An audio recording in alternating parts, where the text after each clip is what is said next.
সাধারণ মানুষ এসে এখানে রক্ত দিচ্ছেন, মানুষের চোখ দিয়ে নয়, মানুষের হৃদয়কে কাঁদাচ্ছে গতকালকের ঘটনা। জানি না এর জন্য দায়ী কে, এর জন্য কারা দায়ী সেটা সরকার খুঁজে বের করবে। সেই বিমান যেটা প্রশিক্ষণ দিচ্ছিল সেটা একটি ঘনবসতি এলাকার উপরে তার প্রশিক্ষণের যে মানে উড্ডয়ন হচ্ছে, তারপরে বিমানের কোনো ত্রুটি বিচ্যুতি আছে কিনা, কতদিন আগের বিমান, সেটাকে কেন অনুমতি দেওয়া হলো, এই প্রশ্নগুলো মানুষের মনে মনে। তো সুতরাং অন্তর্বর্তী সরকারের দায়িত্ব হচ্ছে একটি উচ্চ পর্যায়ের তদন্ত টিম করে সেটিকে তার আসল সত্য খুঁজে বের করা। দুর্ঘটনা যে কোনো সময় হতে পারে, দুর্ঘটনা বলে কই আসে না, এটা সত্য কথা, কিন্তু অনেক ঘটনাকে, পরিকল্পিত ঘটনাকে দুর্ঘটনা বলে যাতে চালিয়ে না নিয়ে যেতে পারে, এই কারণেই তদন্ত হওয়া দরকার বিষয়টা।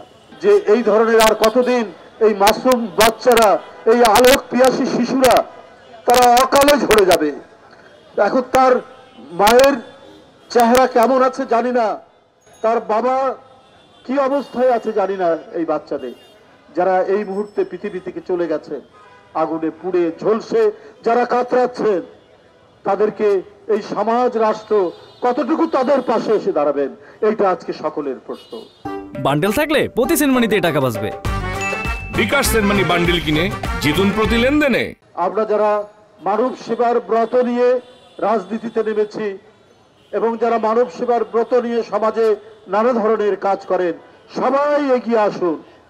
আমরা এই সমস্ত পরিবার যারা তার সন্তানদেরকে, তাদের বাচ্চাদেরকে, তার শিশু কিশোরদেরকে হারিয়েছেন, তাদের পাশে আমরা থাকি।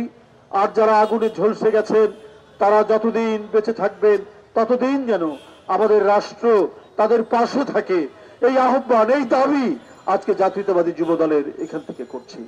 সেই দাবিটি করছি যে প্রত্যেকটি ডিপার্টমেন্ট, প্রত্যেকটি বিভাগ সবাই যেন দায়িত্বশীল হয়।